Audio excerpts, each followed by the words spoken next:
काछ वाच मन निश्चल राखे, धनि धनि जननी तेरी रे। नरसिंह मेहता जी के इंद्रियों को वश में करो।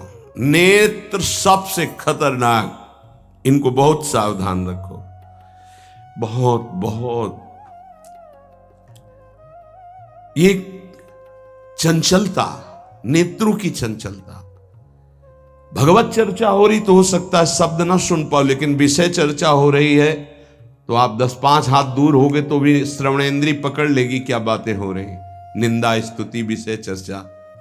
इंद्रियों को शासन में रखो, इंद्रियों को वश में करो, क्योंकि ये ज्ञान विज्ञान का नाश करने वाले महापापी काम इन्हीं के वशीभूत होकर तुम्हें नष्ट करते। मार डाल इस पापी को।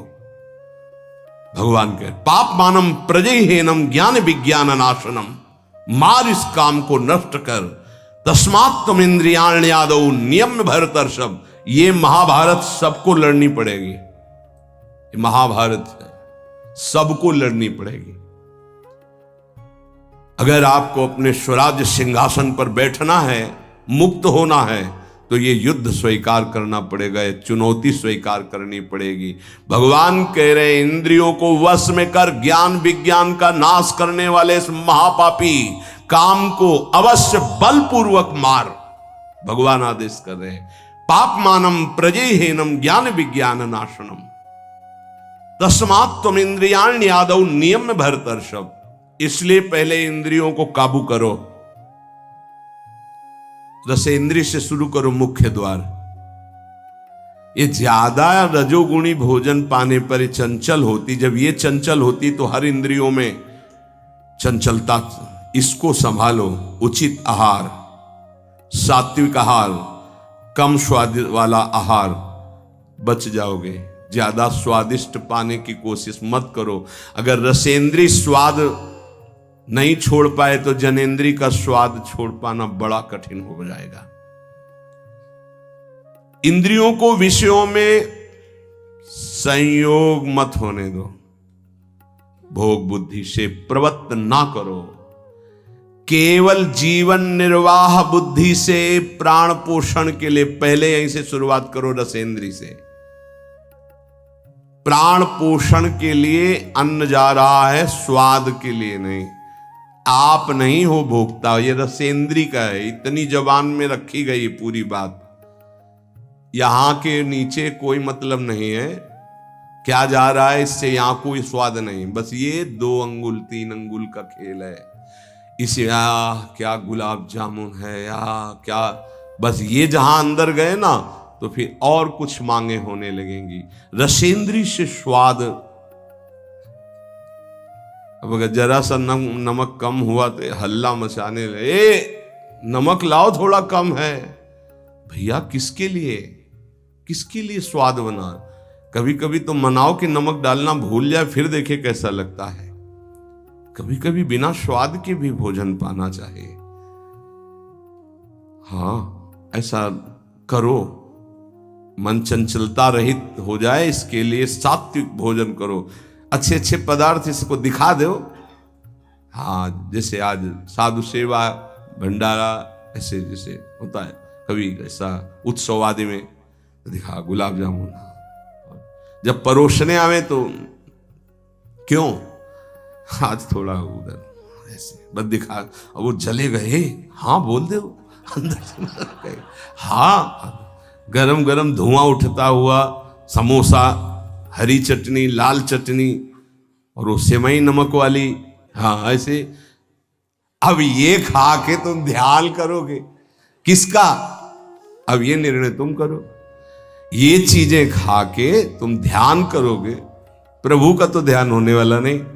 सात्विक भोजन पाने से हमारे अंदर भजन की वृत्ति बढ़ती है, और रजोगुणी तमोगुणी भोजन पाने से भोग वासना बढ़ती है, निद्रा प्रमाद स्थिति आती है। बिल्कुल सच्ची बात समझो, ये 3 गुणों से हर सामग्री बनी हुई। इसीलिए संतों ने निर्णय किया आप ये पा सकते हैं, ये पा सकते हैं, ये पा सकते हैं। खूब अनुभूति विषय है, इसलिए मना किया गया। आप ये नहीं पाएंगे। क्यों नहीं, भगवान ने तो सब कुछ बनाया है पाने के लिए, तो पाने के लिए भी बनाया है, तो फिर और व्यवस्था भी भगवान ने बनाई है। रो रो नरक, अंधतामिस्त नरक, ये भी भगवान ने बनाए हैं, तो इनका भी स्वाद आप लीजिए। सावधान, शतोगुणी भोजन संयम पूर्वक पाइए, नाम जप करते हुए, और इतना कि बस लगे कि हाँ, थोड़ा वजन लगने लगे कि हाँ हो गया, बंद कर दो, शाम के फिर पा लेना। कोई तुम्हें तो ये है नहीं कि पता नहीं मिले कि ना मिले, कई दिन मिले कई दिन ना मिले। उसमें होता है कि अब जो मिला है डाल लो, पता नहीं कई दिन बाद मिले। तो आप लोगों को तो एक मिलता है, तो संयम में आपके पास व्यवस्था श्री जी ने सबकी कर दी। तो संयम से आहार, और अच्छे पदार्थ ना लो तो अच्छा है, अगर लो तो बहुत कम लो, थोड़ा। खीर हटाओ और सब कुछ अब पीने दो, तो वो मन, खीर में नुकसान नहीं है, गुलाब जामुन में नुकसान नहीं, वो जो मन को बढ़ावा मिला रसेंद्री के द्वारा, अब वो इतने में तृप्त नहीं रहेगा, वो और इंद्री को लेकर के भ्रमण करवाएगा हमको। और जब इसको मारना, जैसे मन हमसे गलती करवा देता है तो क्या कहो, गाल में मारो, तो त्वगेंद्री पिट रही, उससे क्या होना है। इसको कैसे मारा जाए, इसको ऐसे मारा जाता है, ऐसे। जैसे गुलाब जामुन, भैया आज हमारा पेट दर्द कर रहा है, वो कहेगा नहीं, कहो नहीं नहीं, बिल्कुल नहीं कहेंगे। वो जो मन को पीड़ा हो रही, अब वो पिटाई हो रही। साधक मन को बहुत दुलार करता, पीट नहीं पाता। इसको पीटना सीखो, बहुत जल्दी ठीक हो जाएगा। ये कहता है आज ये देख ले, हाँ हाँ बढ़िया है, चलो चतुरासी जी शुरू करते हैं। वो कहेगा नहीं नहीं, चतुरासी जी शुरू कर। उसको मारना है तो उसके विपरीत चलना पड़ेगा। साधक से गलती होती, मन को मारना है, और वो मारता और किसी को है। आज ये नहीं कहे, आज ये नहीं, आज ऐसे नहीं, आज अच्छा। मान लो आप परिक्रमा दे आए, तो शरीर को पीड़ा पहुंच रही, मन को कोई फर्क नहीं पड़ रहा। मन जिसको चाह रहा है वो चीज उसको ना दो तो उसको पीड़ा होती है, और उस पीड़ा को आप अपनी मान लेते हैं, इसलिए दुलार करते हैं। इस रहस्य को समझिए, मन की पिटाई जरूरी है, और ये इतने सुरक्षित रहता है कि इसको दुलार करना होता है, पीटना होता नहीं। इसकी पिटाई है कि ये जब जो मांगे आज ऐसे, तो दिखा दिया कि हाँ देखो ये है, मिलेगा नहीं तुम्हें पाने को, और वो जलन पैदा करेगा। 5 ही मिनट का चांस है, 1-2 बार केवल आएगा ये कि गुलाब जामुन गुलाब जामुन, फिर बाद में तो मिलना। और रोज कौन मिलता है, हाँ नहीं कोई बात नहीं है, धैर्य रखिए। और अगर वहां सब कुछ बना हुआ साथ में केवल खिचड़ी, तो खिचड़ी परोसा लीजिए, और वो जलेगा, आप देख लेना वो जलेगा। ऐसा क्यों कर रहे हो, इसलिए कर रहे हैं कि हमें श्री जी चाहिए। बदमाश, तुझे हम जो दे, फिर इसके बाद हमसे और मांग करेगा। संतों ने इसको ऐसे वश में किया है। बहुत कठिन, बहुत कठिन है। अगर सामने से मिठाई प्रिय है और वो निकल जाए, आप परोसाओ ना, तो आप देख लो, कामा संजायते क्रोधा, भौं चढ़ जाएगी अपने आप से। कितनी बड़ी चूक हो रही है। परम पद फीका लगेगा, गुलाब जामुन मीठा लगेगा, ये बहुत बेईमान है। आप इस बात से समझ, मतलब सावधान रहें कि इसकी चाल में ना फंसे, इसकी पिटाई जरूर करनी है। मन कहां से पीटा जाता है, इसकी मांग को ना कर दो, बस इसकी पिटाई शुरू हो गई। ये कह रहा है ये चाहिए, उसके विपरीत नहीं। अब वो जलेगा, जलेगा, पवित्र हो जाएगा। और उसने मांगा, वो आपने दे दिया, अब वो और मांग रख देगा, वो आपको परेशान कर। तस्मात् त्वमिन्द्रियाण्यादौ नियम्य भरतर्षभ। हे अर्जुन, ये राग पूर्वक जब किसी वस्तु को पाता है। अच्छा, और दूसरा उपाय, गुलाब जामुन पाना है, ये 5 गुलाब जामुन देना, थोड़ा नमक ले आना, और शांति।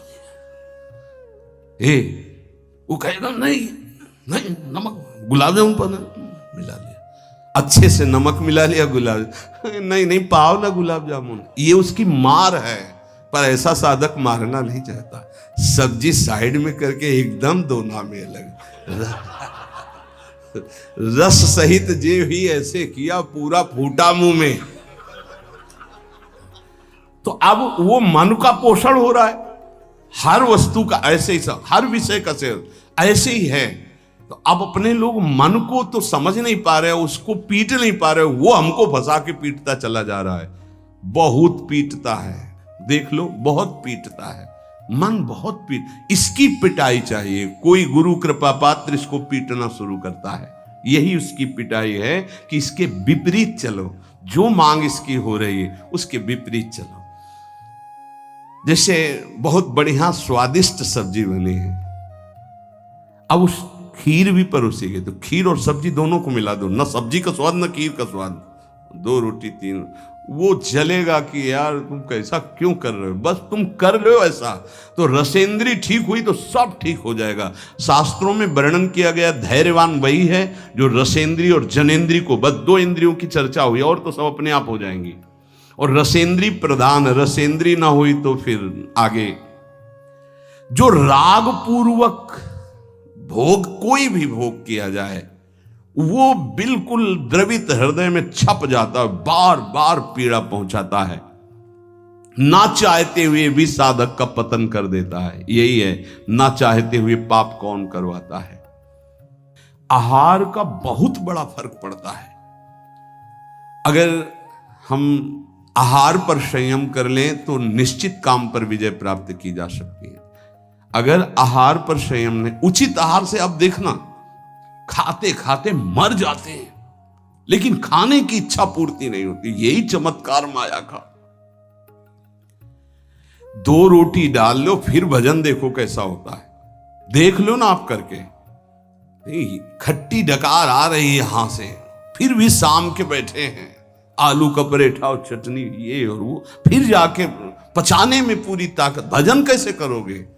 थोड़ा भोजन करो, खाते खाते मर गए यार। आज यहां का, कल वहां का, परसों यहां का, संसारी पुरुष इसी में लगे रहते हैं। सुनो, उतना डालो जितना प्राण पोषण के लिए। कभी ऐसा देखो कि पेट में वजन ना आने पावे। अगर आपको भजन बढ़ाना है तो पेट में वजन ना आने पावे, ऐसे जब बैठो और भोजन शुरू करो, जहां लगने लगे कि पेट में कुछ आ, वहीं बंद कर दो। और 1 दिन का अभ्यास, निर्णय करो कि 2 रोटी इतना इतना इतना हो, उतना ही।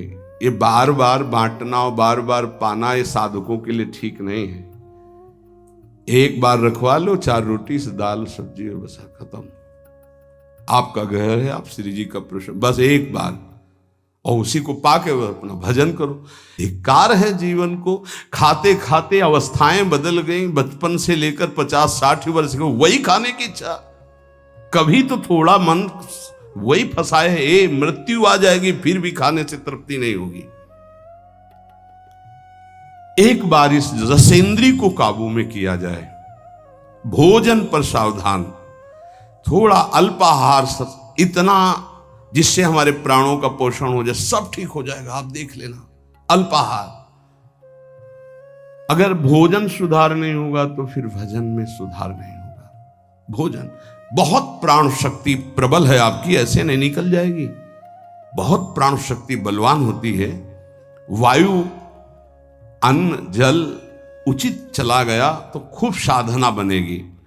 इसलिए कोई भी वस्तु राग पूर्वक सेवन न की जाए।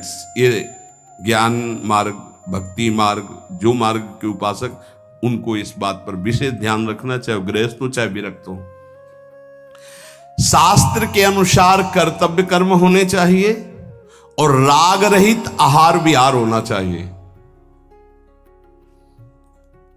पूज्य श्री पंडित गया प्रसाद जी के शिष्य मास्टर बाबा, उनके पास जितने साधक रहते थे तो उनकी सब्जी में नमक नहीं, खीर में चीनी नहीं, ऐसे ही उल्टा सीधा बनता था। तो जानते हो कैसे साधक रहते थे?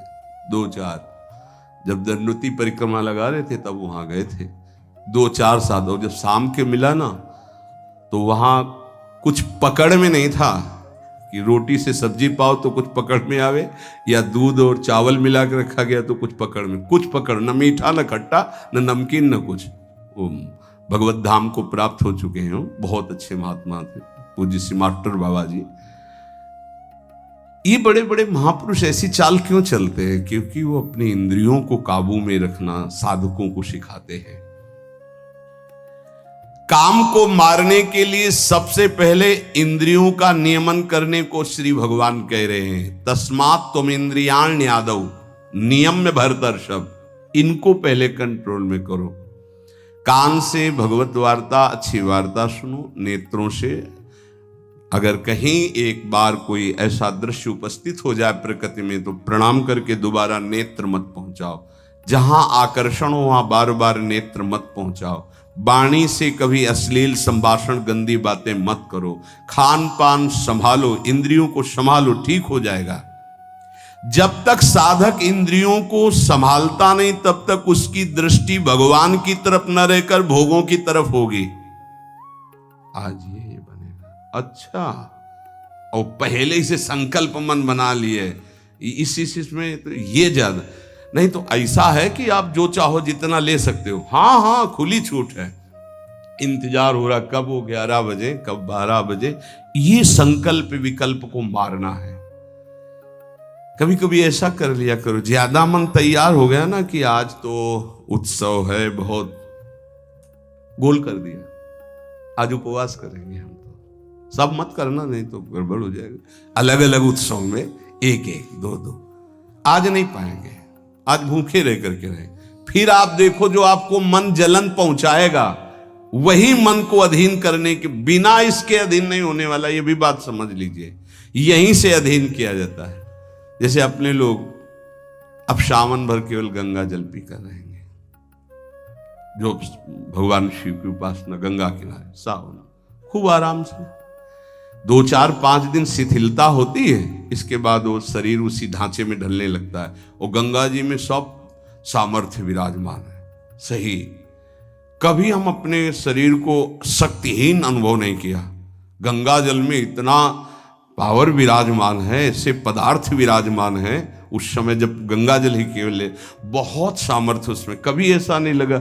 जब गंगा जल पीते थे तो लगता साक्षात माँ का दूध पी रहे हैं। एक विशाल अंदर से उत्साह प्रकट होता था। 2 4 दिन के बाद शिथिलता खत्म हो जाती है और वो शरीर पचाने लगता है। जो अन्न की मांग करता है वो धीरे धीरे शांत होने लगता है।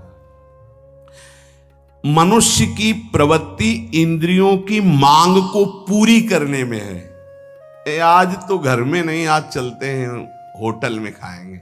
यहाँ के नहीं, गाड़ी में बैठे आज छठी करा वाले होटल। ये क्या है आज वहां, ये है क्या? अरे बोले जिंदगी का यही तो लाभ है। तो भैया ये जिंदगी का लाभ नहीं है, ये जिंदगी के लाभ को नष्ट करने वाली हानि है। शतोगुणी सात्विक भोजन बना के भगवान को अर्पित करके प्राणों का पोषण करो। वहां जा करके कौन किस भाव से बना रहा है, कैसी अपवित्रता या पवित्रता है, बहुत सावधान। सबसे पहले काम इंद्रियों को फंसाता है, जिससे उसमें विषय की कामना होती, फिर काम मन को अधीन करता है, फिर बुद्धि को अधीन करता है, और ये सब 1 सेकंड के कम हिस्से में हो जाएगा। एकदम फैल गया कि तुम्हें विचार करने का अवसर नहीं मिला।